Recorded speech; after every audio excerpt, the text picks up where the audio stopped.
और ये मेरा सौभाग्य रहा है कि मुझे पहले भी कई बार राष्ट्रपति जी के अभिभाषण पर धन्यवाद करने का अवसर मिला है।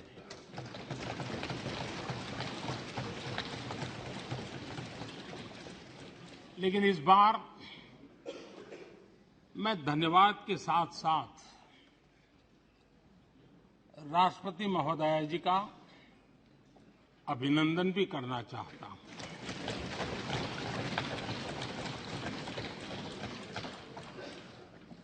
अपने विजनरी भाषण में राष्ट्रपति जी ने हम सबको और करोड़ों देशवासियों को मार्गदर्शन किया है। गणतंत्र के मुखिया के रूप में उनकी उपस्थिति ऐतिहासिक भी है और देश की कोटि-कोटि बहन बेटियों के लिए बहुत बड़ा प्रेरणा का अवसर भी।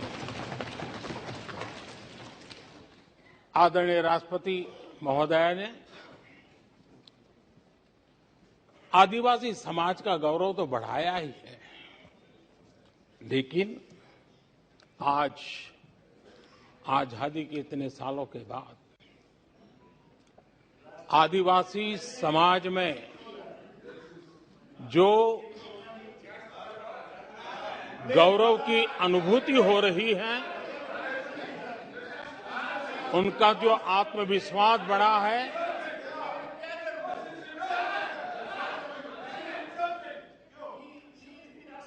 और इसके लिए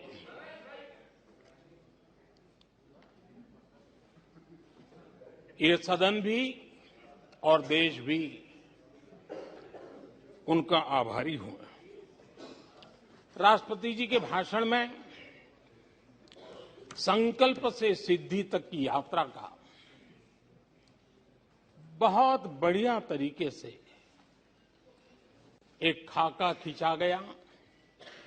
एक प्रकार से देश को अकाउंट भी दिया गया, इंस्पिरेशन भी दिया गया।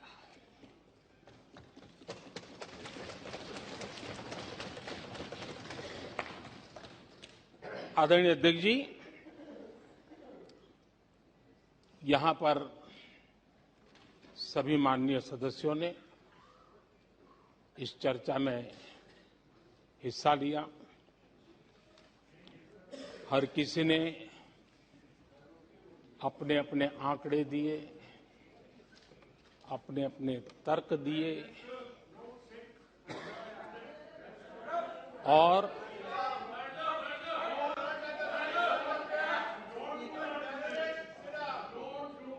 अपनी रुचि, प्रवृत्ति, प्रकृति के अनुसार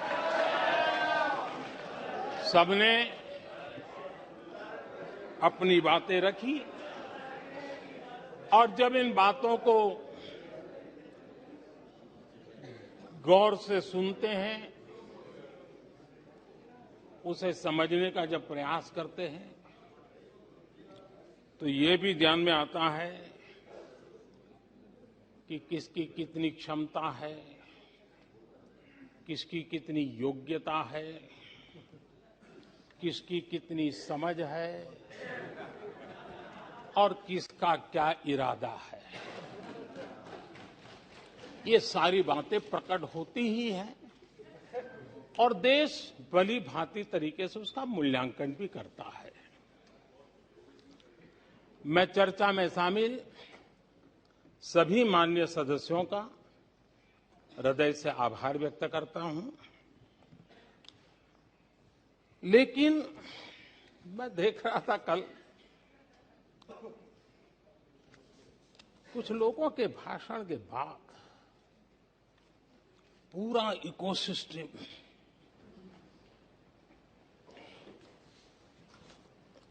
समर्थक उछल रहे थे और खुश होकर के कहने लगे ये हुई है। सदस्य, मैं अंतिम बार बोल रहा हूँ, आप सीट पर बैठे बैठे नहीं बोले, आप वरिष्ठ सदस्य हैं और कोई शब्दों को नहीं, गलत। आप चुप रहिए। नो नो,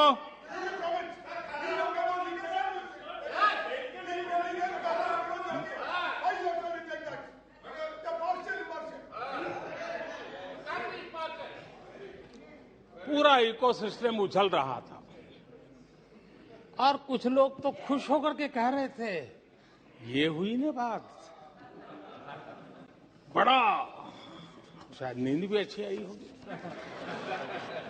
शायद आज उठ भी नहीं पाए होंगे।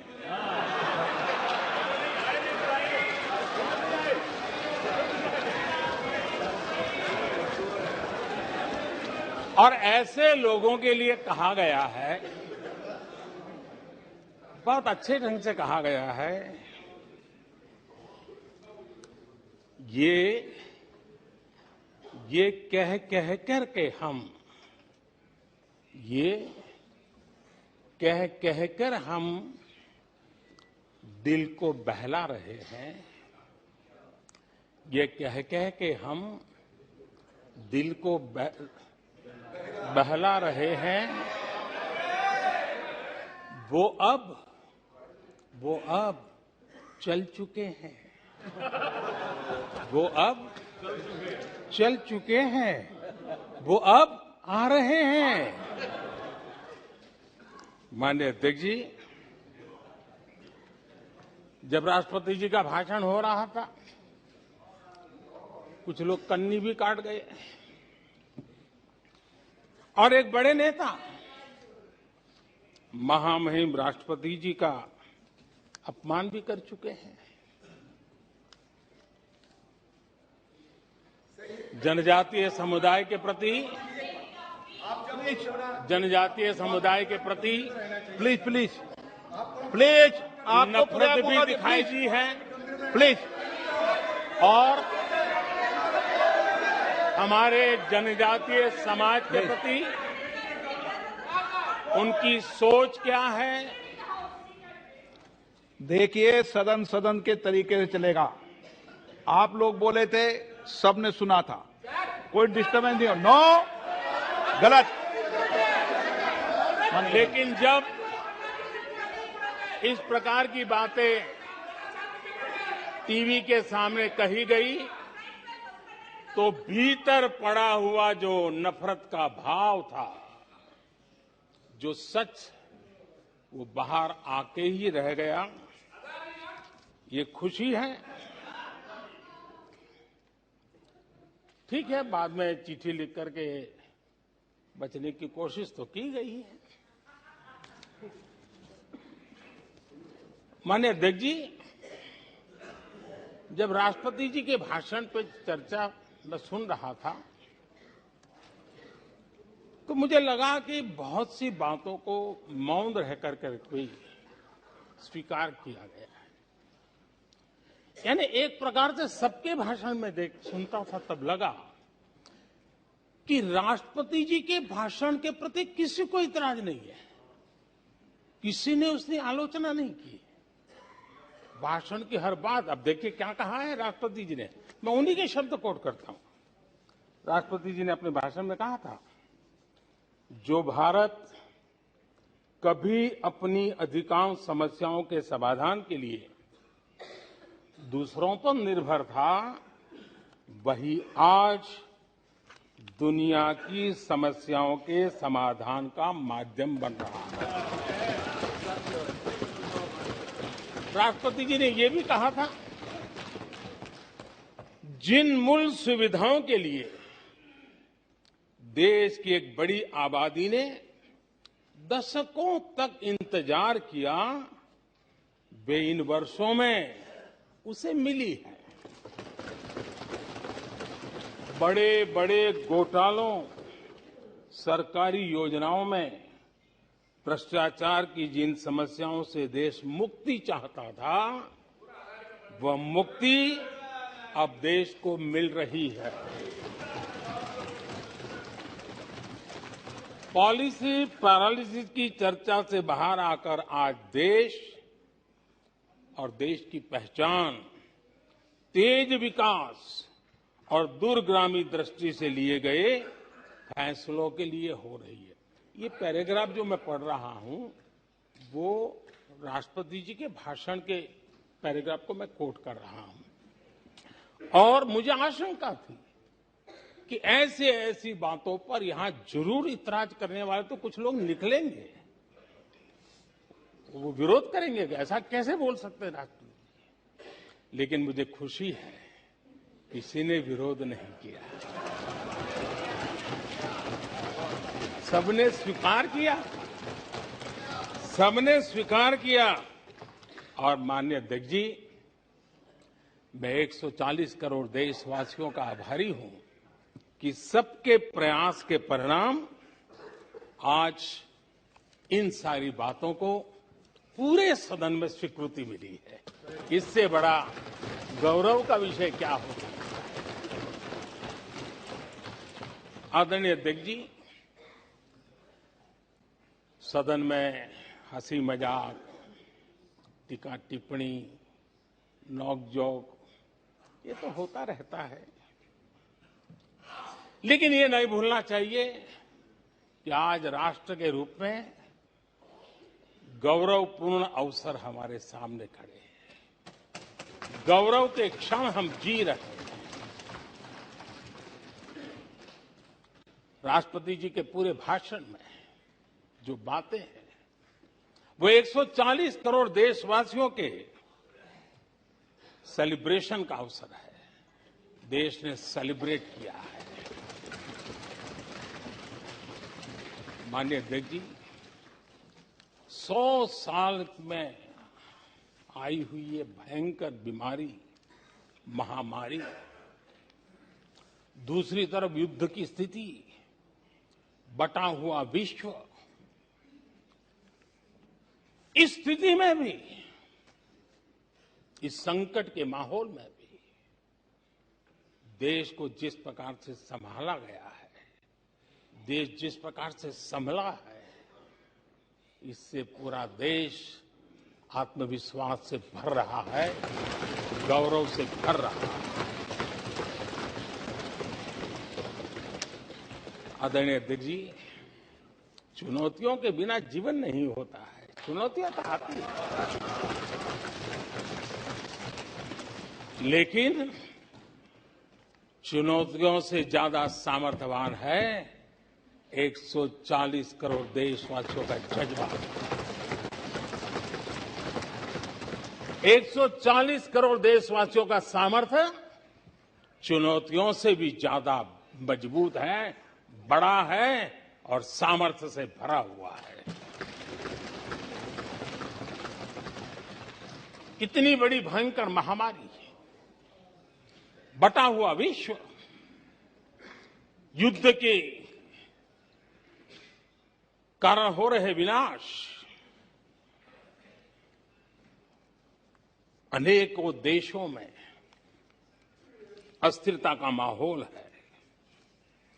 कई देशों में भीषण महंगाई है, बेरोजगारी, खाने पीने का संकट, और हमारे अड़ोस पड़ोस में भी जिस प्रकार से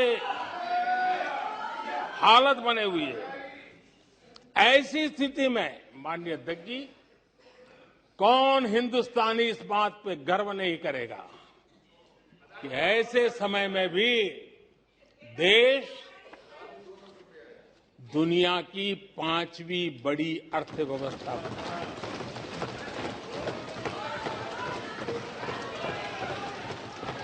आज पूरे विश्व में भारत को लेकर के पॉजिटिविटी है, एक आशा है, भरोसा है। और माननीय अध्यक्ष जी, ये भी खुशी की बात है कि आज भारत को विश्व के समृद्ध देश ऐसे G20 समूह की अध्यक्षता का अवसर भी मिला।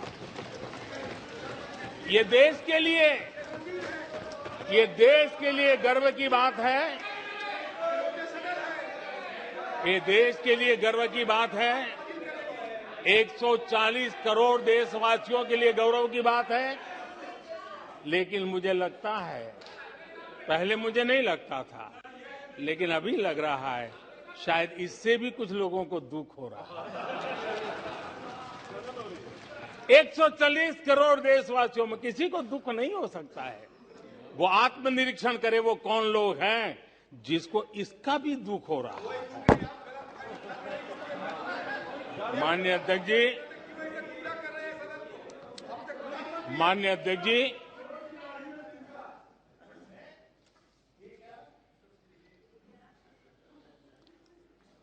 आज दुनिया की हर विश्वसनीय संस्था, सारे एक्सपर्ट्स जो वैश्विक प्रवाहों को बहुत गहराई से अध्ययन करते हैं, जो भविष्य का अच्छे से अनुमान भी लगा सकते हैं, उन सबको आज भारत के प्रति बहुत आशा है, विश्वास है और बहुत एक मात्रा में उमंग भी है। और आखिर ये सब क्यों? ऐसे ही तो नहीं है। आज पूरी दुनिया भारत की तरफ इस प्रकार से बड़ी आशा की नजरों से क्यों देख रही है? इसके पीछे कारण है। इसका उत्तर छिपा है भारत में आई स्थिरता में, भारत की वैश्विक साख में, भारत के बढ़ते सामर्थ्य में और भारत में बन रही नई संभावनाओं में।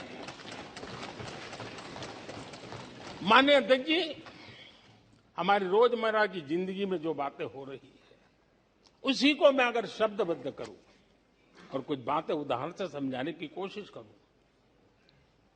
अब आप देखिए, भारत में एक 2-3 दशक अस्थिरता के रहे, आज स्थिरता है, पॉलिटिकल स्टेबिलिटी है, स्टेबल गवर्नमेंट भी है और डिसिसिव गवर्नमेंट है।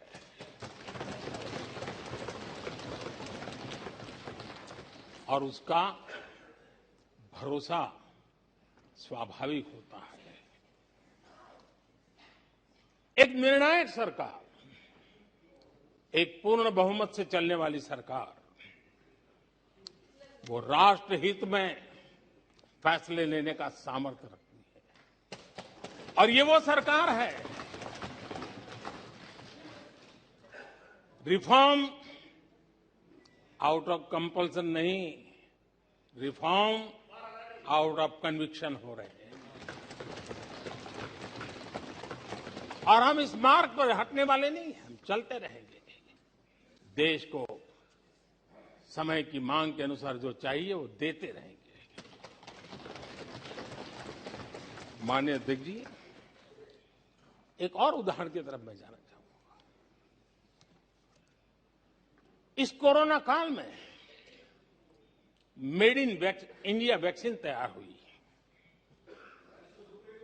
भारत ने दुनिया का सबसे बड़ा वैक्सीनेशन अभियान चलाया। और इतना ही नहीं, अपने करोड़ों नागरिकों को मुफ्त वैक्सीन के टीके लगाए। इतना ही नहीं, 150 से ज्यादा देशों को इस संकट के समय हमने जहां जरूरत थी वहां दवाई पहुंचाई, जहां जरूरत थी वहां वैक्सीन पहुंचाई। और आज विश्व के कई देश हैं जो भारत के विषय में इस बात पर बड़े गौरव से विश्व के मंच पर धन्यवाद करते हैं, भारत का गौरवगान करते हैं। उसी प्रकार से तीसरे एक पहलू की तरफ ध्यान देते हैं। इसी संकट काल में आज भारत का डिजिटल इंफ्रास्ट्रक्चर, जिस तेजी से डिजिटल इंफ्रास्ट्रक्चर ने अपनी एक ताकत दिखाई है, एक आधुनिकता की तरफ बदलाव किया है, पूरा विश्व इसका अध्ययन कर रहा है। मैं पिछले दिनों G20 समिट में बाली में था। डिजिटल इंडिया की चारों तरफ वाहवाही हो रही थी और बहुत क्यूरियोसिटी थी कि देश कैसे कर रहा है। कोरोना काल में दुनिया के बड़े बड़े देश, समृद्ध देश, अपने नागरिकों को आर्थिक मदद पहुंचाना चाहते थे, नोटें छापते थे, बांटते थे, लेकिन बांट नहीं पाते थे। ये देश है जो एक फ्रिक्शन ऑफ सेकंड में लाखों करोड़ों रुपए देशवासियों के खाते में जमा करवा देता है।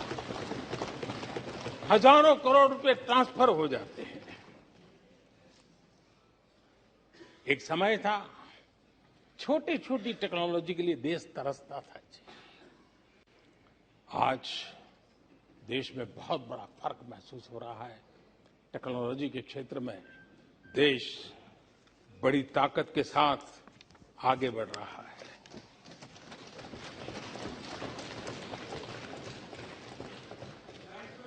कोविन, दुनिया के लोग अपने वैक्सीनेशन का सर्टिफिकेट भी दे नहीं पाते जी। आज वैक्सीन लो, हमारे मोबाइल फोन पर हमारा सर्टिफिकेट दूसरी सेकंड पे अवेलेबल है। ये ताकत हमने दिखाई है। माननीय अध्यक्ष जी, भारत में नई संभावनाएं हैं। दुनिया को सशक्त वैल्यू और सप्लाई चेन, उसमें आज पूरी दुनिया ने, कोरोना कालखंड ने सप्लाई चेन के मुद्दे पर दुनिया को हिला के रख दिया है। आज भारत उस कमी को पूरने की ताकत के साथ आगे बढ़ रहा है। कईयों को बात समझना बहुत देर लग जाएगी।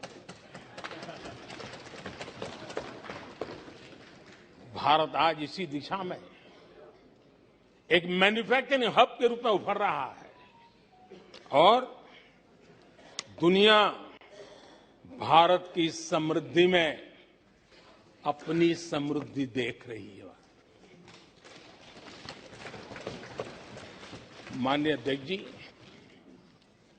निराशा में डूबे हुए कुछ लोग इस देश की प्रगति को स्वीकार ही नहीं कर पा रहे हैं। उन्हें भारत के लोगों की उपलब्धियां नहीं दिखती है। अरे 140 करोड़ देशवासियों के पुरुषार्थ और प्रयास का परिणाम है, जिसके कारण आज दुनिया में डंका बजना शुरू हुआ है। उन्हें भारत के लोगों के पुरुषार्थ और परिश्रम से प्राप्त उपलब्धियां उनको नजर नहीं आ रही हैं। माननीय अध्यक्ष जी, पिछले 9 वर्ष में भारत में 90,000 स्टार्टअप्स, और आज स्टार्टअप की दुनिया में हम दुनिया में तीसरे नंबर पर पहुंच गए हैं। एक बहुत बड़ा स्टार्टअप इकोसिस्टम आज देश के टायर 2, टायर 3 सिटीज में भी पहुंच चुका है। हिंदुस्तान के हर कोने में पहुंचा है। भारत के युवा सामर्थ्य की पहचान बनता जा रहा है। माननीय अध्यक्ष जी, इतने कम समय में और कोरोना के विकट कालखंड में 108 यूनिकॉर्न बने हैं। और एक यूनिकॉर्न का मतलब होता है उसकी वैल्यू 6-7 हजार करोड़ से ज्यादा होती है। ये इस देश के नौजवानों ने करके दिखाया। माननीय अध्यक्ष जी, आज भारत दुनिया में मोबाइल मैन्युफैक्चरिंग में दुनिया में दूसरा बड़ा देश बन गया है। घरेलू विमान यात्री, डोमेस्टिक एयर ट्रैफिक में आज विश्व में हम तीसरे नंबर पर पहुंच चुके हैं।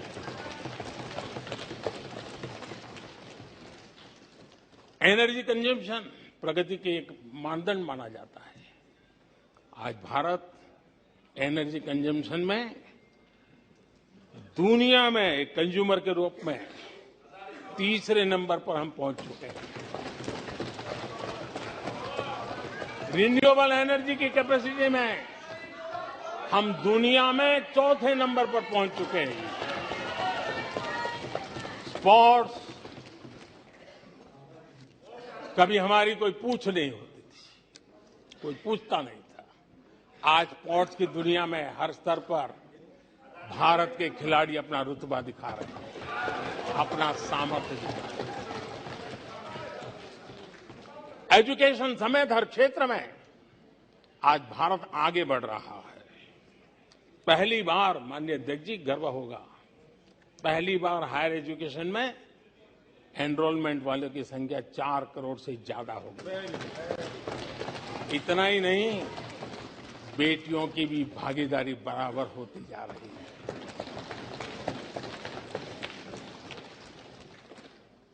देश में इंजीनियरिंग हो, मेडिकल कॉलेज हो, प्रोफेशनल कॉलेजेस हो, उसकी संख्या बहुत तेजी से बढ़ रही है।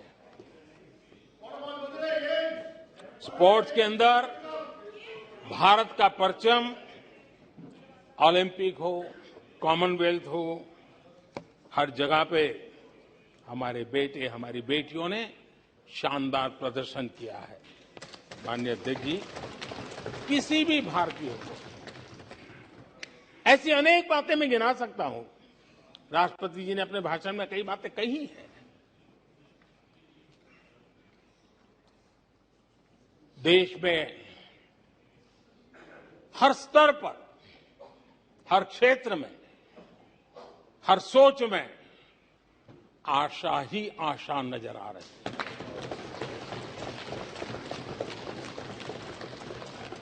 एक विश्वास से भरा हुआ देश है, सपने और संकल्प लेकर के चलने वाला देश है। लेकिन यहां कुछ लोग ऐसे निराशा में डूबे हैं, ऐसे निराशा में डूबे हैं।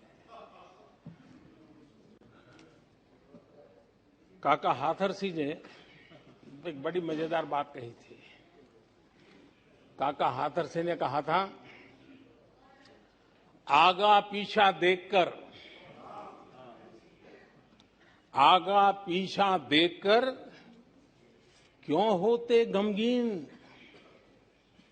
जैसी जिसकी भावना वैसा दिखे सीन।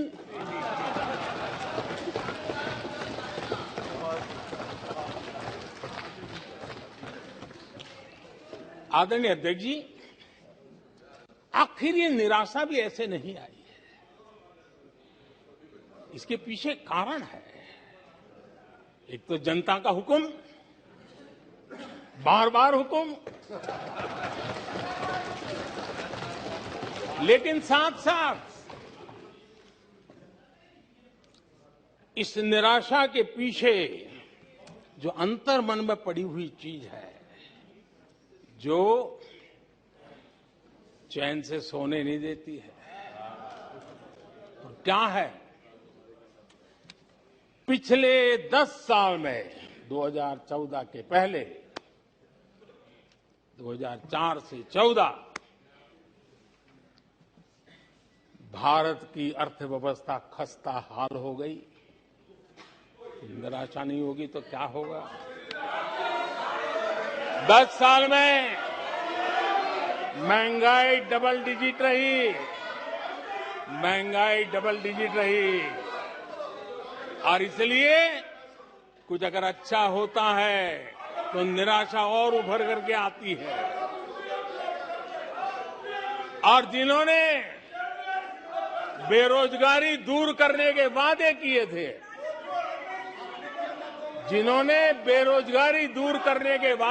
थे,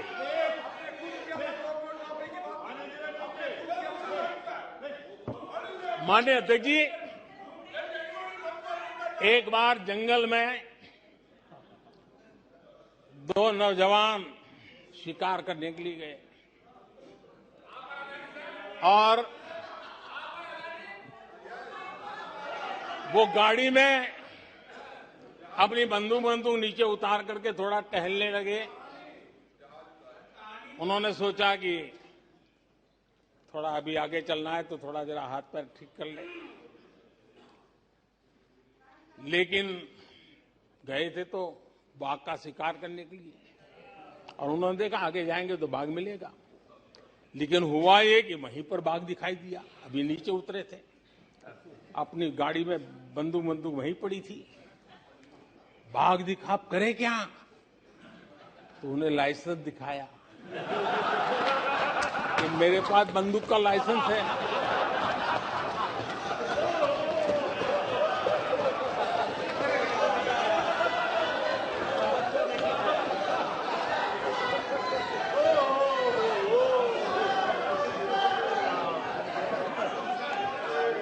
इन्होंने भी बेरोजगारी दूर करने के नाम पर एक कानून दिखाया, तो कानून बना दिया है। अरे देखो, कानून बना दिया है। ये इनके तरीके से पल्ला झाड़ दिया। 4 से 14 आजादी के इतिहास में सबसे घोटालों का दशक रहा, सबसे घोटाला।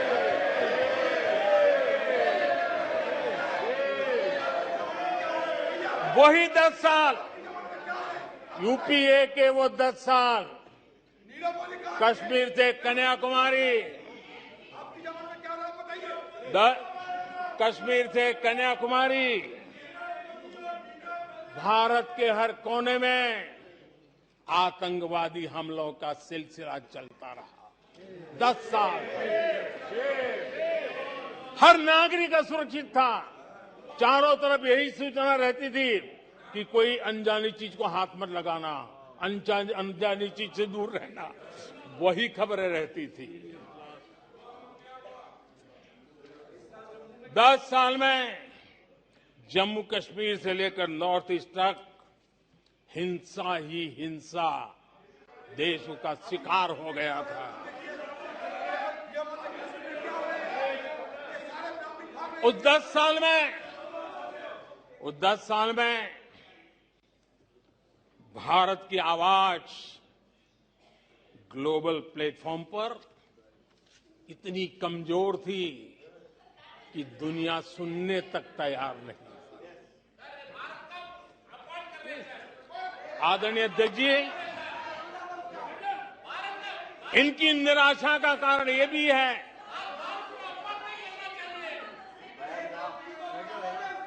आज जब देश की क्षमता का परिचय हो रहा है, 140 करोड़ देशवासियों का सामर्थ्य खिल रहा है, खुल करके सामने आ रहा है। लेकिन देश का सामर्थ्य तो पहले भी था, लेकिन 4 से लेकर 14 तक इन्होंने वो अवसर गंवा दिया।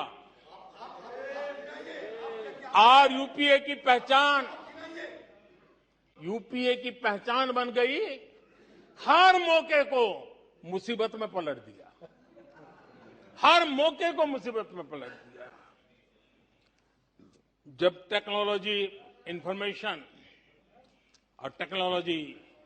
इंफॉर्मेशन का युग बड़ी तेजी से बढ़ रहा था, उछल रहा था, उसी समय ये 2G में फंसे रहे। मौका मुसीबत में। सिविल न्यूक्लियर डील हुआ। जब सिविल न्यूक्लियर डील की चर्चा थी, तब ये कैश फॉर वॉट में फंसे रहे। ये खेल चले। आदरणीय अध्यक्ष जी, 2010 में कॉमनवेल्थ गेम्स हुए। भारत को दुनिया के सामने, भारत की युवा सामर्थ्य को प्रस्तुत करना एक बहुत बड़ा अवसर था, लेकिन फिर मौका मुसीबत में, और CWG घोटाले में पूरा देश दुनिया में बदनाम हो गया। आदरणीय अध्यक्ष जी,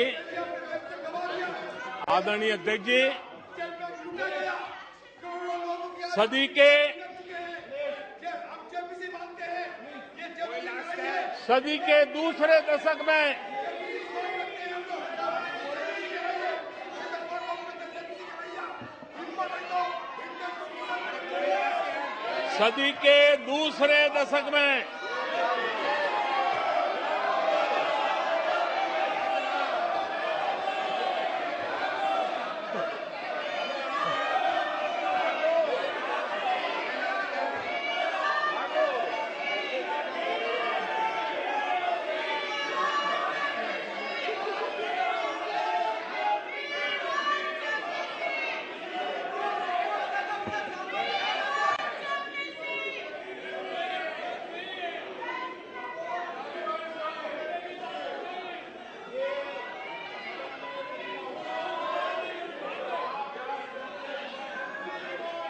उचित नहीं है, ये संसदीय परंपराओं के अनुरूप नहीं है।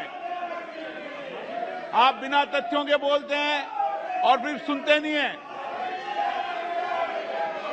प्लीज बैठिए। नो, बैठिए। No no no no no. आदरणीय अध्यक्ष जी, ऊर्जा का किसी भी देश के विकास में अपना एक महात्म्य होता है और जब दुनिया में भारत की ऊर्जा शक्ति के उभार की दिशा में चर्चा की जरूरत थी, इस सदी के दूसरे दशक में हिंदुस्तान की चर्चा ब्लैकआउट के नाते हुई। पूरे विश्व में ब्लैकआउट के वो दिन चर्चा के केंद्र में आ गए। कोयला घोटाला चर्चा में आ गया। आदरणीय अध्यक्ष जी, देश पर इतने आतंकी हमले हुए, 2008 के हमलों को कोई भूल नहीं सकता है, लेकिन आतंकवाद पर सीना तान कर आंख में आंख मिला करके हमले करने का सामर्थ्य नहीं था। उसे चुनौती को चुनौती देने की ताकत नहीं थी और उसके कारण आतंकवादियों के हौसले बुलंद होते गए और पूरा देश 10 साल तक खून बहता रहा। मेरे देश के निर्दोष लोगों का वो दिन गए थे। आदरणीय अध्यक्ष जी, जब एलएसी भारत के सामर्थ्य की ताकत का अवसर रहता था, उस समय डिफेंस डील को लेकर के हेलीकॉप्टर घोटाले और सत्ता को कंट्रोल करने वाले लोगों के नाम उसमें चिन्हित हो गए। आदरणीय अध्यक्ष जी, जब देश के लिए जरूरत थी और निराशा के मूल में ये चीजें पड़ी हुई है, सब उभर करके आ रहा है। आदरणीय अध्यक्ष जी, इस बात को हिंदुस्तान हर पल याद रखेगा कि 2014 के पहले का जो दशक था, द लॉस्ट डेकेड के रूप में जाना जाएगा और इस बात को इनकार नहीं कर सकते कि 2030 का जो दशक है, ये इंडियाज डेकेड है पूरे विश्व के लिए। आदरणीय अध्यक्ष जी, थैंक यू शशि जी।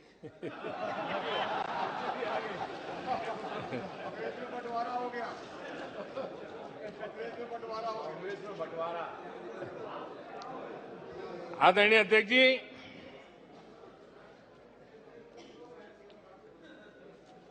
लोकतंत्र में आलोचना का बहुत महत्व मैं मानता हूं और मैं हमेशा मानता हूं कि भारत जो कि मदर ऑफ डेमोक्रेसी है, सदियों से हमारे यहां लोकतंत्र हमारी रगों में पनपा हुआ है और इसलिए मैं हमेशा मानता हूं कि आलोचना एक प्रकार से लोकतंत्र की मजबूती के लिए, लोकतंत्र के संवर्धन के लिए, लोकतंत्र के स्पिरिट के लिए आलोचना एक शुद्धि यज्ञ है। उस रूप में हम आलोचना को देखने वाले हैं। लेकिन दुर्भाग्य से बहुत दिनों से मैं इंतजार कर रहा हूं, कोई तो मेहनत करके आएगा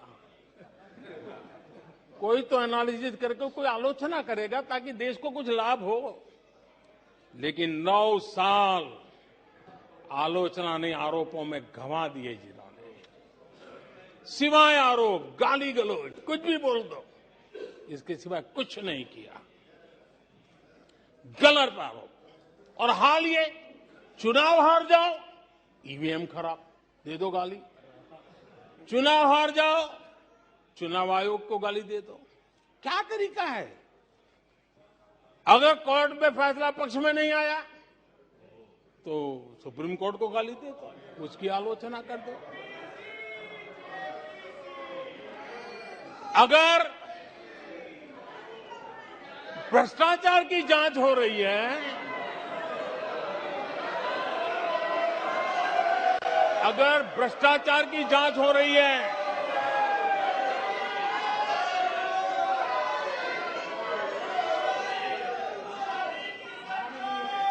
माननीय अध्यक्ष जी, अगर भ्रष्टाचार की जांच हो रही है तो जांच एजेंसियों को गाली दो।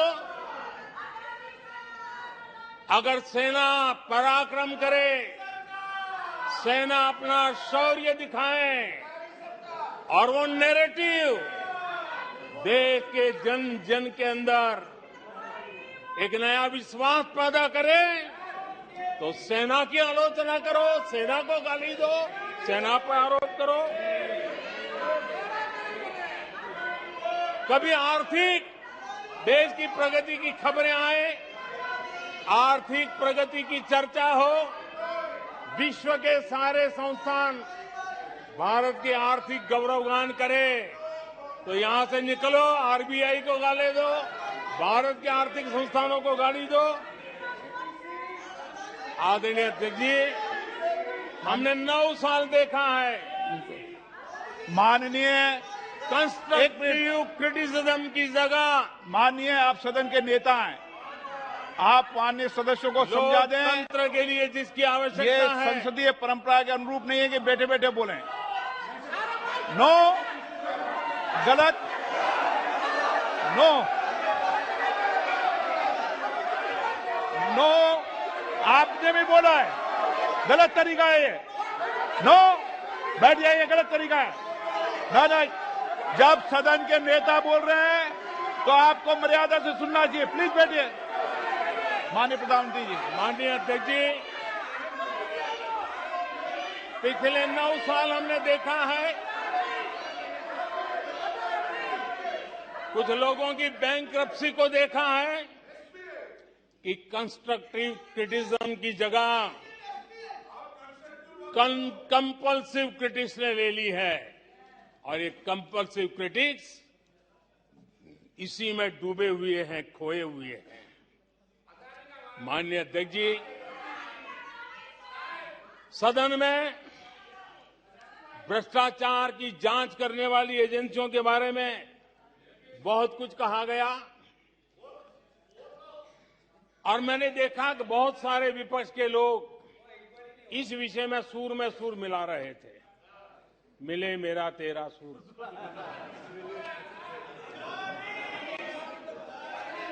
आदरणीय अध्यक्ष जी, मुझे लगता था देश की जनता, देश के चुनाव के नतीजे ऐसे लोगों को जरूर एक मंच पर लाएंगे,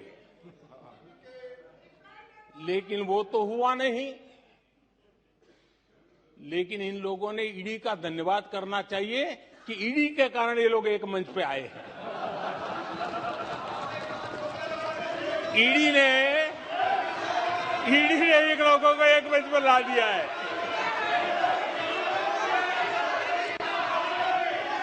और इसलिए जो काम देश के मतदाता नहीं कर पाए,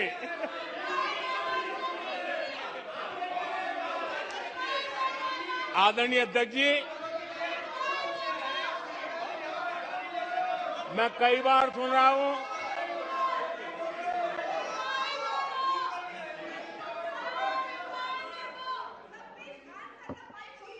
माननीय अध्यक्ष जी, मैं कई बार सुन रहा हूं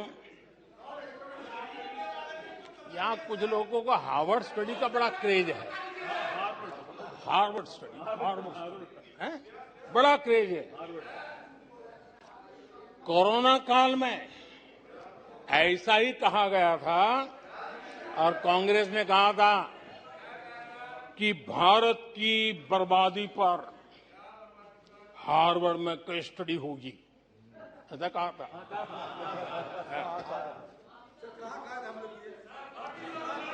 और कल फिर सदन में हार्वर्ड यूनिवर्सिटी में स्टडी की बात कल फिर हुई, लेकिन माननीय अध्यक्ष जी, बीते वर्षों में माननीय अध्यक्ष जी, बीते वर्षों में हार्वर्ड में एक बहुत बढ़िया स्टडी हुई है, बहुत इंपॉर्टेंट स्टडी हुई है। और उस स्टडी है, उसका टॉपिक क्या था, मैं जरूर सदन को बताना चाहूंगा। और ये स्टडी हो चुकी है। स्टडी है the rise and decline of India's Congress party. ये स्टडी हो चुका है और मुझे विश्वास है अध्यक्ष जी, मुझे विश्वास है भविष्य में कांग्रेस की बर्बादी पर सिर्फ हार्वर्ड नहीं, बड़े बड़े विश्वविद्यालयों में अध्ययन होना ही होना है और डुबाने वाले लोगों पर भी होने वाला है।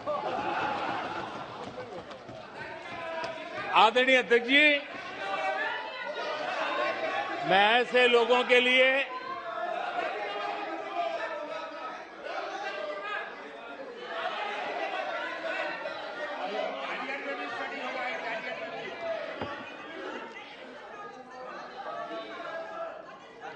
आदरणीय अध्यक्ष जी, इस प्रकार के लोगों के लिए दुष्यंत कुमार ने बहुत बढ़िया बात कही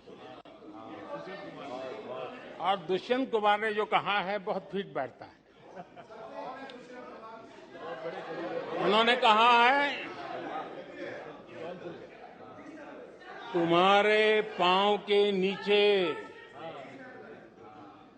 तुम्हारे पांव के नीचे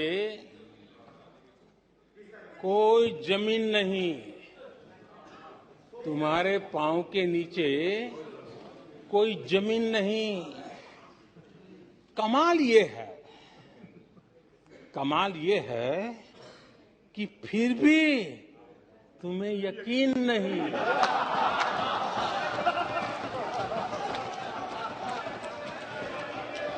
माननीय अध्यक्ष जी,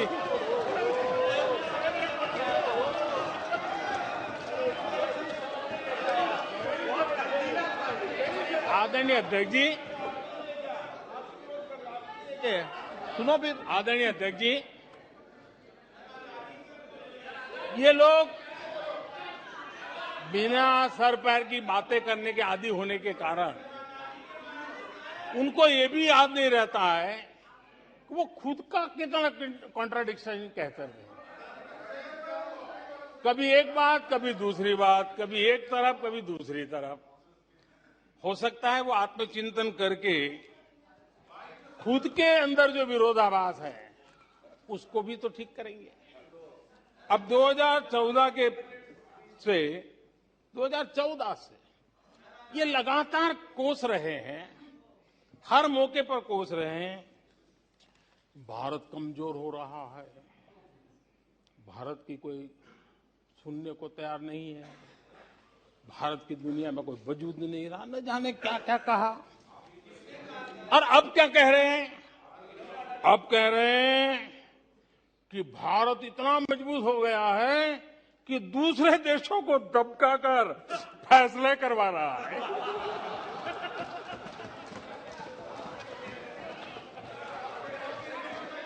अरे पहले ये तो तय करो भाई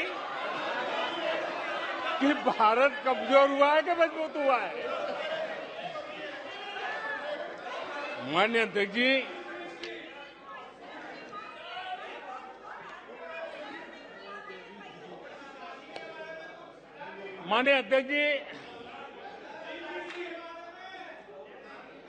कोई भी जीवंत संगठन होता है, अगर एक जीवंत व्यवस्था होती है, जो जमीन से जुड़ी हुई व्यवस्था होती है, वे जनता जनार्दन में क्या चलता है, लोगों के अंदर उसका चिंतन करता है, उससे कुछ सीखने की कोशिश करता है और अपनी राह भी समय रहते हुए बदलता रहता है। लेकिन जो अहंकार में डूबे होते हैं, जो बस सब कुछ हम ही को ज्ञान है, सब हमारा ये सही सही है, ऐसी जो सोच में जीते हैं,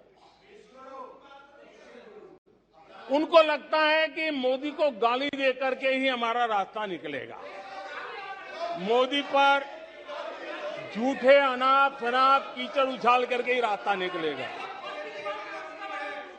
अब 22 साल बीत गए, वो गलतफहमी पाल करके बैठे हुए हैं।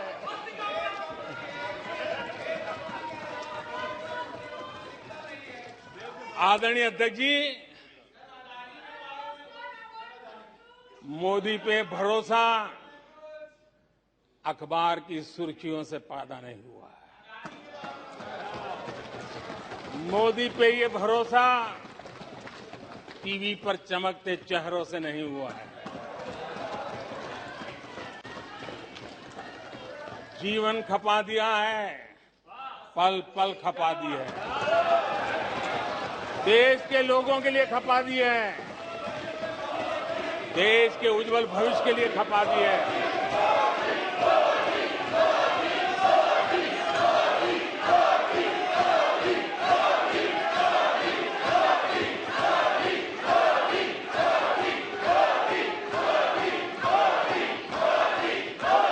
आदरणीय अध्यक्ष जी, आदरणीय अध्यक्ष जी,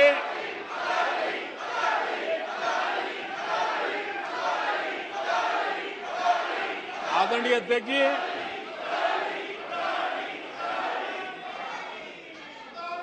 जो देशवासियों का मोदी पर भरोसा है, ये इनकी समझ के दायरे से बाहर है और समझ के दायरे से भी काफी ऊपर है।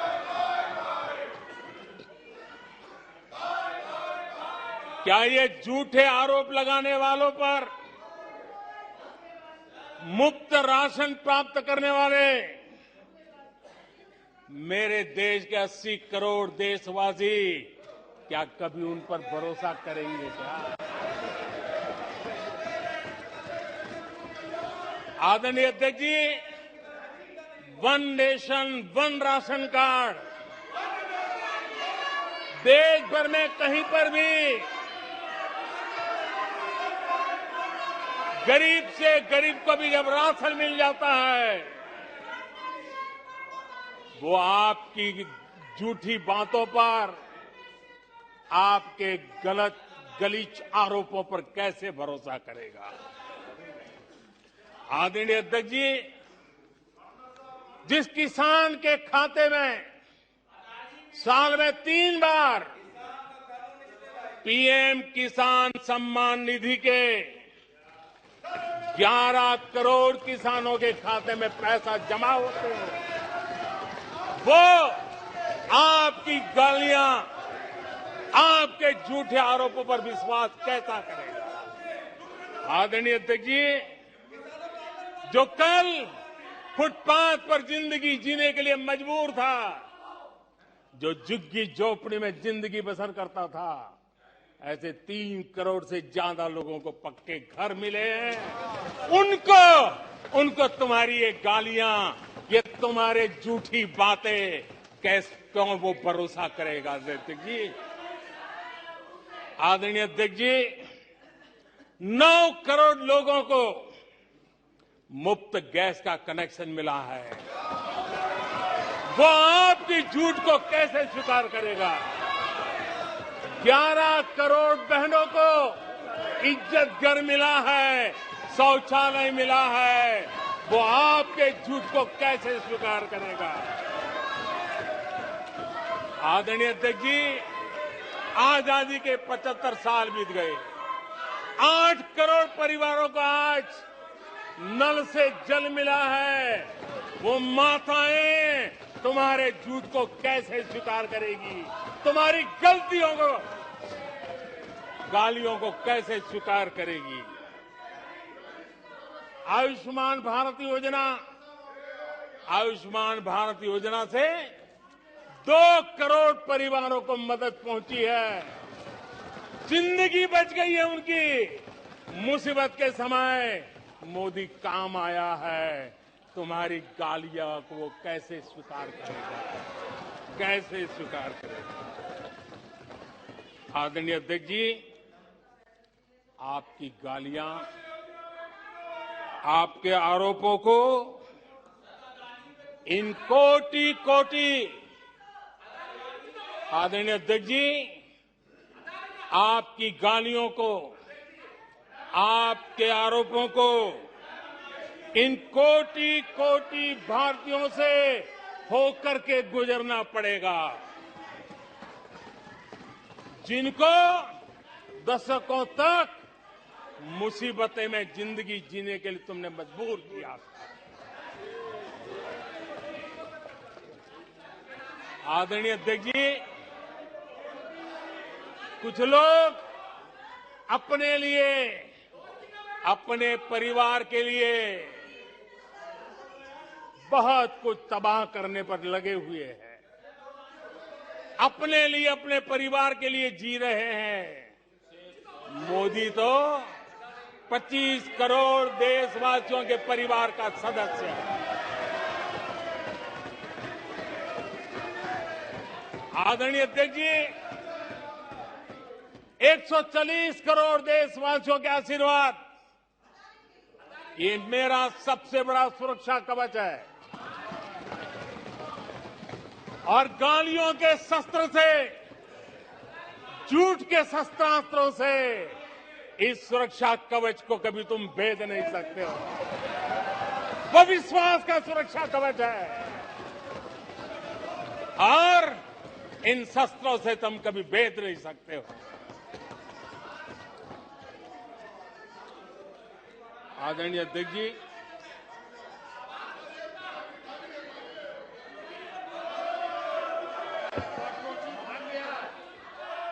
आने सदस्य प्लीज। नहीं, ये तरीका उचित नहीं है आपका। कोई तरीका उचित नहीं है। नो, इस तरीके से सदन नहीं चलेगा। मैं आपको बता देता हूं। नो, तरीका गलत है। बैठिए, बैठिए। क्या सदन है? संसद है? बैठकर टिप्पणी करते हैं। सदन के नेता बोलते हैं जब कुछ शांत रखा करो, मर्यादा रखा करो चीजों की।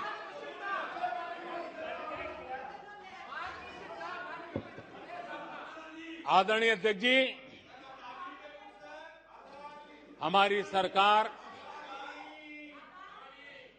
कुछ बातों के लिए प्रतिबद्ध है। समाज के वंचित वर्ग को वरीयता,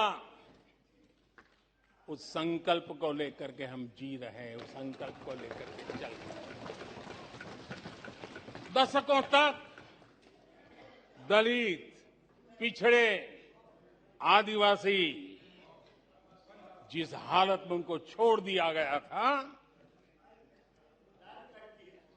वो सुधार नहीं आया जो संविधान निर्माताओं ने सोचा था, जो संविधान निर्माताओं ने निर्दिष्ट किया था। 2014 के बाद गरीब कल्याण योजनाओं का सर्वाधिक लाभ मेरे इन्हीं परिवारों को मिला है। दलित, पिछड़ों, आदिवासी की बस्तियों में पहली बार, मानिए थे कि पहली बार बिजली पहुंची है। मीलों तक पानी के लिए जाना पड़ता था, पहली बार नल से जल पहुंच रहा है। इन परिवारों में पहुंच रहा है। माननीय अध्यक्ष जी, अनेक परिवार, कोटि परिवार पहली बार पक्के घर में आज जा पाए हैं, वहां रह पाए हैं।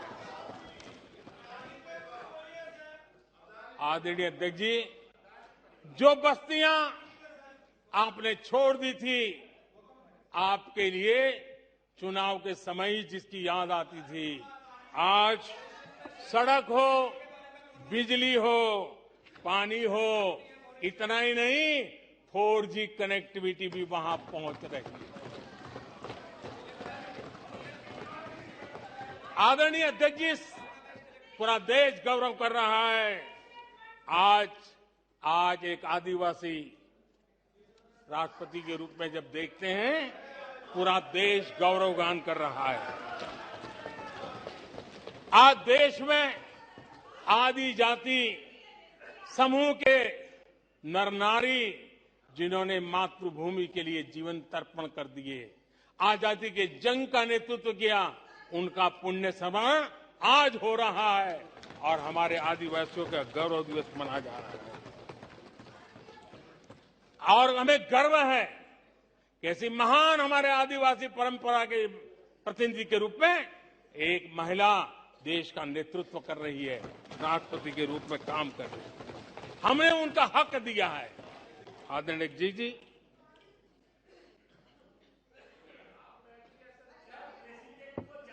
आदरणीय अध्यक्ष जी, हम पहली बार देख रहे हैं। एक बात ये भी सही है, हम सबका समान अनुभव है, सिर्फ मेरा ही ऐसा है ऐसा नहीं, आपका भी है। हम सब जानते हैं कि जब मां सशक्त होती है तो पूरा परिवार सशक्त होता है। जब मां सशक्त होती है तो परिवार सशक्त होता है, परिवार सशक्त होता है तो समाज सशक्त होता है और तभी जाकर के देश सशक्त होता है। और मुझे संतोष है कि माताएं, बहनों, बेटियों को सबसे ज्यादा सेवा करने का सौभाग्य हमारी सरकार को मिला। हर छोटी मुसीबत को दूर करने का प्रामाणिक पूर्वक प्रयास किया है। बड़ी संवेदनशीलता के साथ उस पर हमने ध्यान केंद्रित किया है। आदरणीय अध्यक्ष जी, कभी कभी मजाक उड़ाया जा रहा है, ऐसा कैसा प्रधानमंत्री है, लाल किले पर से टॉयलेट की बातें करता है, बड़ी मजाक उड़ाई गई। आदरणीय अध्यक्ष जी, ये टॉयलेट, ये इज्जतघर, इन मेरी माताओं बहनों की क्षमता, उनकी सुविधा, उनका सुरक्षा का सम्मान करने वाली बात है। इतना ही नहीं मानिए अध्यक्ष जी, जब मैं सैनिटरी पैड की बात करता हूं तो लोगों को लगता है अरे प्रधानमंत्री ऐसे विजय में क्यों जाते हैं। माननीय अध्यक्ष जी, सैनिटरी पैड्स के अभाव में गरीब बहन बेटियों के अपमान सहती थी, बीमारियों का शिकार हो जाती थी। माताओं बहनों को धुएं में दिन के कई घंटे बिताने पड़ते थे, उनका जीवन धुएं फंसा रहता था, उसे मुक्ति दिलाने का काम उन गरीब माताओं बहनों को करने का सौभाग्य हमें मिला है। जिंदगी खप जाती थी, आधा समय पानी के लिए, आधा समय केरोसिन की लाइन के अंदर खपे रहते थे। आज उससे मुक्ति देने का संतोष, उन माताओं बहनों को मुक्ति देने का संतोष।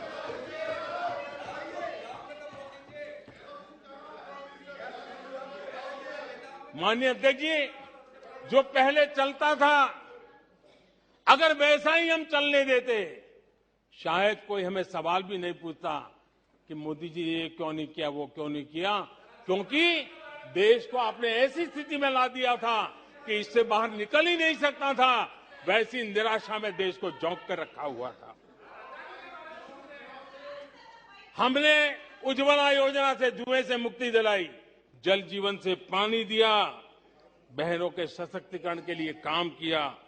9 करोड़ बहनों को सेल्फ हेल्प ग्रुप, स्वयं सहायता समूह से जोड़ना, माइनिंग से लेकर के डिफेंस तक, आज माताओं बहनों को, बेटियों को अवसर खोल दिए हैं। ये खोलने का काम हमारी सरकार ने किया है। आदरणीय अध्यक्ष जी, इस बात को हम याद करें, वोट बैंक की राजनीति ने देश के सामर्थ्य को कभी कभी बहुत बड़ा गहरा धक्का पहुंचाया है। और उसी का परिणाम है कि देश में जो होना चाहिए, जो समय पे होना चाहिए था, उसमें काफी देर हो गई। आप देखिए, मध्यम वर्ग लंबे समय तक मध्यम वर्ग को पूरी तरह नकार दिया गया, उसकी तरफ देखा तक नहीं गया। एक प्रकार से वो मान के चला कि हमारा कोई नहीं, अपने ही बलबूते पर जो हो सकता है करते चलो। वो अपनी पूरी शक्ति बेचारा खपा देता था। लेकिन हमारी सरकार, एनडीए सरकार ने मध्यम वर्ग की ईमानदारी को पहचाना है, उन्हें सुरक्षा प्रदान की है और आज हमारा परिश्रमी मध्यम वर्ग देश को नई ऊंचाई पर ले जा रहा है। सरकार के विभिन्न योजनाओं से मध्यम वर्ग को कितना लाभ हुआ है, माननीय अध्यक्ष जी, मैं उदाहरण देता हूं। 2014 से पहले जीबी डेटा, क्योंकि आज युग बदल चुका है, ऑनलाइन दुनिया चल रही है, हर एक के हाथ में मोबाइल पड़ा हुआ है, कुछ लोगों के जेब फटे हुए हो तो भी मोबाइल तो होता ही है। आदरणीय अध्यक्ष जी, 2014 के पहले जीबी डेटा की कीमत 250 रुपया थी। आज सिर्फ 10 रुपया, आज सिर्फ 10 रुपया। आदरणीय अध्यक्ष जी, एवरेज हमारे देश में एक नागरिक एवरेज 20 जीबी का उपयोग करता है। अगर उस हिसाब को मैं लगाऊं तो एवरेज एक व्यक्ति का 5,000 रुपया बचता है। आदरणीय अध्यक्ष जी, 5,000 रुपया बचता है। आदरणीय अध्यक्ष जी, जन औषधि स्टोर आज पूरे देश में आकर्षण का कारण बने हैं, क्योंकि मध्यम वर्ग का परिवार, उसको अगर परिवार में सीनियर सिटीजन है, डायबिटीज जैसी बीमारी है, तो 1,000, 2,000, 2,500, 3,000 की दवाई हर महीना लेनी पड़ती है। जन औषधि केंद्र में जो दवाई बाजार में 100 रुपए में मिलती है, जन औषधि में 10 रुपए, 20 रुपए में मिलती है। आज 20,000 करोड़ रुपया मध्यम वर्ग का जन औषधि के कारण बचा है। माननीय अध्यक्ष जी, हर मध्यम वर्गीय परिवार की एक सपना रहता है खुद का घर बने, और अर्बन इलाके में होम लोन के लिए बड़ी व्यवस्था करने का काम हमने किया। और रेरा का कानून बनाने के कारण जो कभी इस प्रकार के तत्व मध्यम वर्ग की मेहनत की कमाई को सालों तक डुबो कर रख देते थे, उसमें से मुक्ति दिला करके उसको एक नया विश्वास देने का काम हमने किया, और उसके कारण खुद का घर बनाने की उसकी सहूलियत बढ़ गई है। आदरणीय अध्यक्ष जी, हर मध्यम वर्गीय परिवार को अपने बच्चों के भविष्य के लिए, उसके उच्च शिक्षा के लिए उसके मन में रहता है, मंसूबा रहता है। वो चाहता है आज जितनी मात्रा में मेडिकल कॉलेजेस हो, इंजीनियरिंग कॉलेज हो, प्रोफेशनल कॉलेजों की संख्या बढ़ाई गई है, सीटें बढ़ाई गई हैं, उसने मध्यम वर्ग के एस्पिरेशन को बहुत उत्तम तरीके से एड्रेस किया है। उसको विश्वास होने लगा है कि उनके बच्चों का उज्जवल भविष्य निर्धारित है। आदरणीय अध्यक्ष जी, देश को आगे बढ़ाना है तो भारत को आधुनिकता की तरफ गए बिना कोई चारा नहीं, और समय की मांग है कि अब समय नहीं गंवा सकते, और इसलिए हमने इंफ्रास्ट्रक्चर की तरफ बहुत बड़ा ध्यान दिया है। और ये भी माने स्वीकार रखा, भारत की एक जमाने में पहचान थी गुलामी के कालखंड के पहले। गुलामी के कालखंड के पहले ये देश आर्किटेक्चर के लिए, इंफ्रास्ट्रक्चर के लिए दुनिया में उसकी ताकत थी, पहचान थी। गुलामी के कालखंड में सारा नष्ट हो गया। देश आजाद होने के बाद वो दिन दोबारा में आएगा ऐसी आशा थी, लेकिन वो भी समय बीत गया। जो होना चाहिए था, जिस गति से होना चाहिए, जिस स्केल से होना चाहिए था, वो हम नहीं कर पाए। आज उसमें बहुत बड़ा बदलाव इस दशक में देखा जा रहा है। सड़क हो, समुद्री मार्ग हो, व्यापार हो, वाटरवेज हो, हर क्षेत्र में आज इंफ्रास्ट्रक्चर का कायाकल्प देख रहा है। हाईवे पर रिकॉर्ड निवेश हो रहा है। माननीय अध्यक्ष जी, दुनिया भर में आज चौड़ी सड़कों की बात होते थे।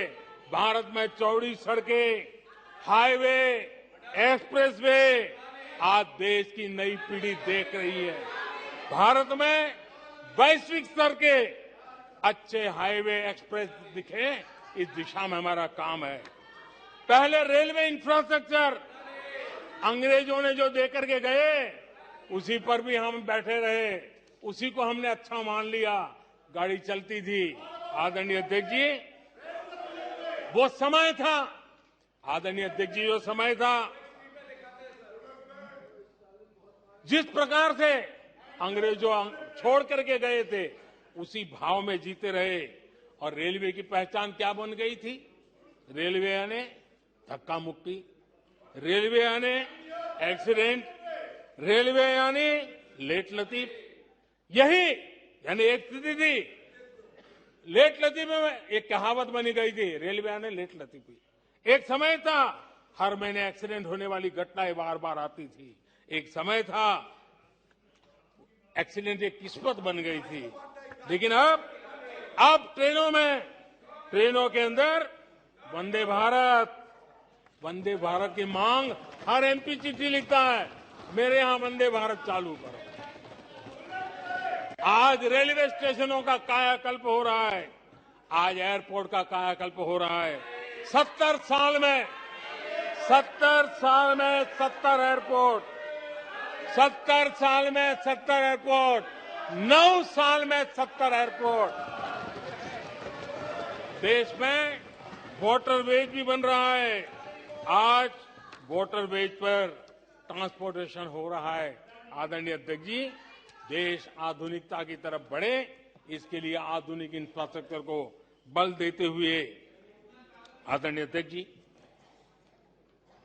मैंने जीवन में, सार्वजनिक जीवन में 4-5 दशक मुझे हो गए, और मैं हिंदुस्तान के गांवों से गुजरा हुआ इंसान हूं। 4-5 दशक तक, उसमें से एक लंबा कालखंड परिव्राजक के रूप में बिताया है। हर स्तर के परिवारों से बैठने उठने का, बात करने का अवसर मिला है। और इसलिए भारत के हर भूभाग को, समाज की हर भावना से परिचित हूं। और मैं इसके आधार पर कह सकता हूं, और बड़े विश्वास से कह सकता हूं, कि भारत का सामान्य मानवी पॉजिटिविटी से भरा हुआ है।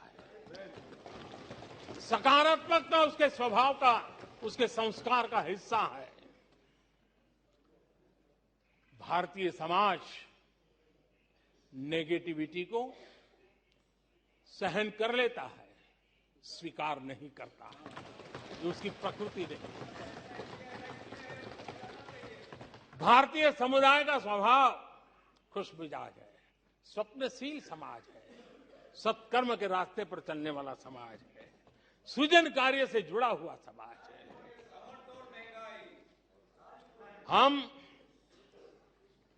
मैं आज कहना चाहूंगा, जो लोग सपने लेकर के बैठे हैं कि कभी यहां बैठते थे, फिर कभी मौका मिलेगा, ऐसे लोग जरा 50 बार सोचें, अपने तौर तरीकों पर जरा पुनर्विचार करें। लोकतंत्र में आपको भी आत्मचिंतन करने की आवश्यकता है। आधार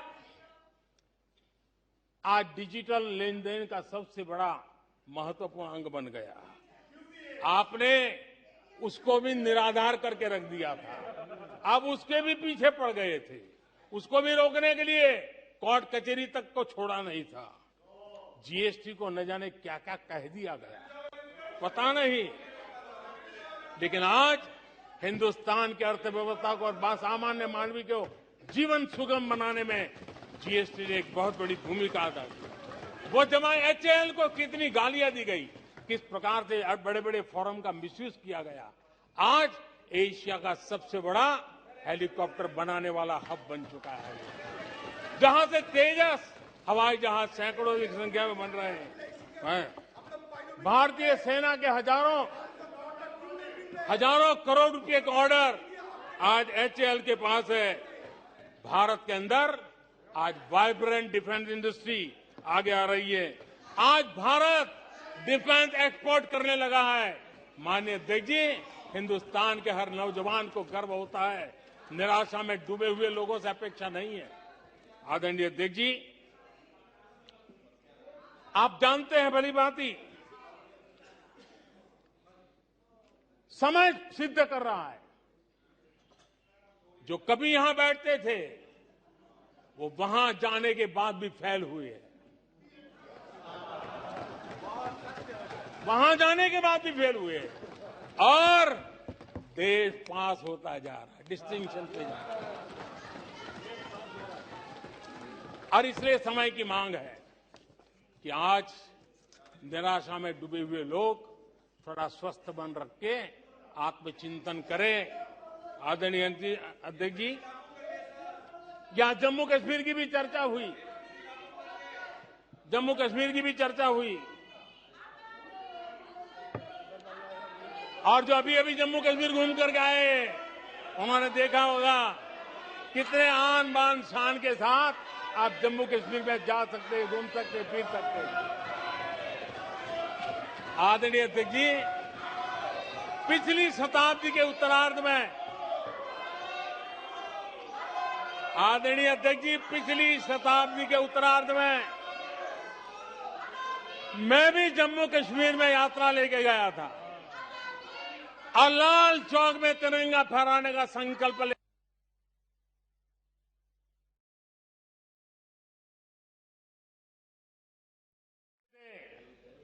आतंकवादियों ने पोस्टर लगाए थे उस समय और कहा था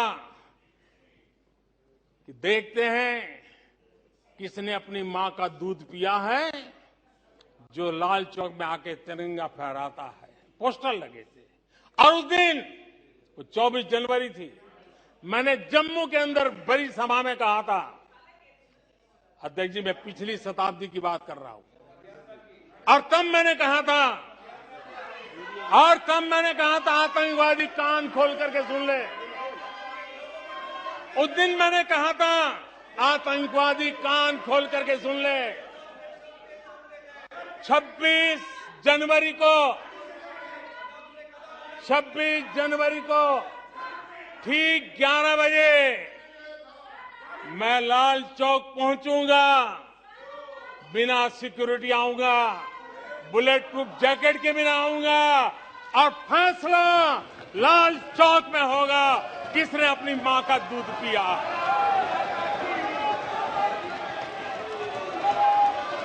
वो समय था माननीय अध्यक्ष जी।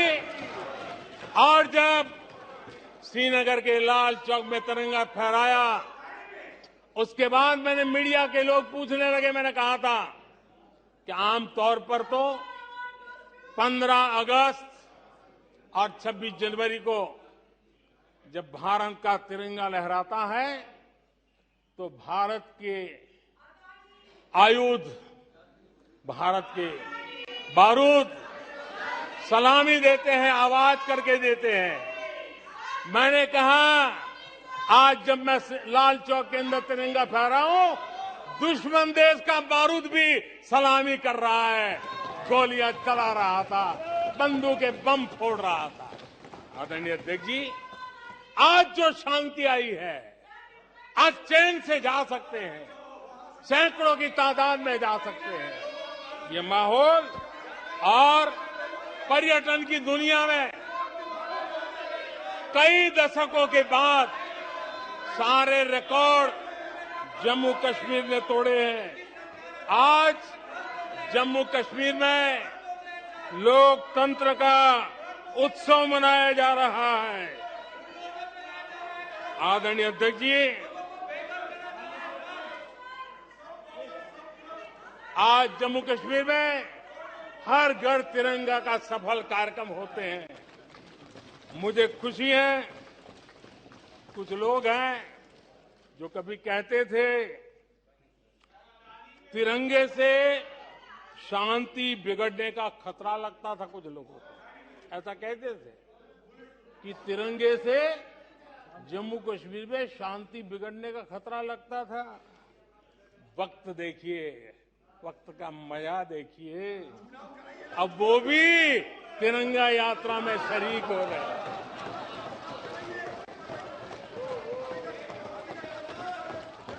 और आदरणीय अध्यक्ष जी, अखबारों में एक खबर आई थी जिसकी तरफ ध्यान नहीं गया होगा।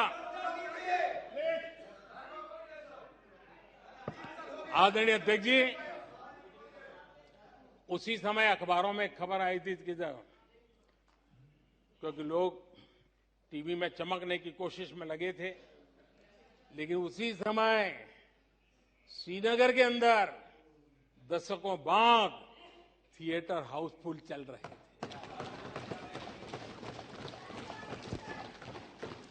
और अलगाववादी दूर दूर तक नजर नहीं आते थे। अब ये भी देश ने देखा है। आदरणीय अध्यक्ष जी, अभी हमारे साथी आकर ही हमारे माननीय सदस्य नॉर्थ ईस्ट के लिए कह रहे थे। मैं कहूंगा जरा एक बार नॉर्थ ईस्ट हो आइए। आपके जमाने का नॉर्थ ईस्ट और आज के जमाने का नॉर्थ ईस्ट देखिए। आधुनिक चौड़े हाईवे हैं, रेल की सुख सुविधा वाली सफर है, आप आराम से हवाई जहाज से जा सकते हैं। नॉर्थ ईस्ट के हर कोने में आज बड़ी, और मैं गर्व के साथ कहता हूं, आजादी का 75 साल मना रहे हैं, तब मैं गर्व से कहता हूं 9 साल में करीब 7500 7,500 7,500 जो हथियार के रास्ते पर चल पड़े थे, ऐसे लोगों ने सरेंडर किया और अलगाववादी प्रवृत्ति छोड़ करके मुख्य धारा में आने का काम किया है। आदरणीय अध्यक्ष जी, आज त्रिपुरा में लाखों परिवारों को पक्का घर मिला है, उसकी खुशी में मुझे शरीक होने का अवसर मिला। जब मैंने त्रिपुरा में हीरा योजना की बात कही थी, तब मैंने कहा था हाईवे, हाईवे, रेलवे और एयरवे, ये हीरा का आज सफलतापूर्वक त्रिपुरा की धरती पर मजबूती नजर आ रही है। त्रिपुरा तेज गति से आज भारत की विकास यात्रा का भागीदार बना है। आदरणीय अध्यक्ष जी, मैं जानता हूं सच सुनने के लिए भी बहुत सामर्थ्य लगता है। आदरणीय अध्यक्ष जी, झूठे गंदे आरोपों को सुनने के लिए भी बहुत बड़ा धैर्य लगता है, और मैं इन सबका अभिनंदन करता हूं जिन्होंने धैर्य के साथ गंदी से गंदी बातें सुनने का ताकत दिखाई है। ये अभिनंदन के अधिकारी है। लेकिन जो सच सुनने का सामर्थ्य नहीं रखते हैं, वो कितनी निराशा की गर्त में डूब चुके होंगे, इसका देश आज सबूत देख रहा है। माननीय अध्यक्ष जी,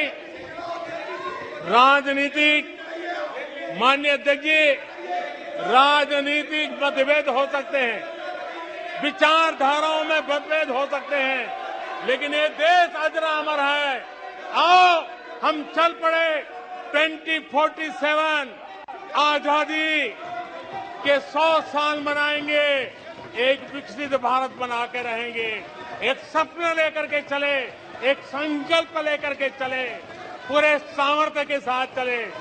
और जो लोग बार बार गांधी के नाम पर रोटी खिलाते हैं, उनको मैं कहना चाहता हूं, एक बार गांधी को पढ़ ले, एक बार महात्मा गांधी को पढ़े। महात्मा गांधी ने कहा था, अगर आप अपने कर्तव्यों का पालन करोगे तो दूसरे के अधिकारों की रक्षा उसमें निहित है। आज कर्तव्य और अधिकार के बीच में भी लड़ाई देख रहे हैं। ऐसी नासमझी शायद देश ने पहली बार देखी होगी। और इसलिए माननीय अध्यक्ष जी, मैं फिर एक बार आदरणीय राष्ट्रपति जी को अभिनंदन करता हूं, राष्ट्रपति जी का धन्यवाद करता हूं, और देश आज यहां से एक नए उमंग, नए विश्वास, नए संकल्प के साथ चल पड़ा है। बहुत बहुत धन्यवाद। धन्यवाद। प्रस्ताव पर सदस्यों के अनेक संशोधन प्रस्तुत प्रस्ताव किए गए।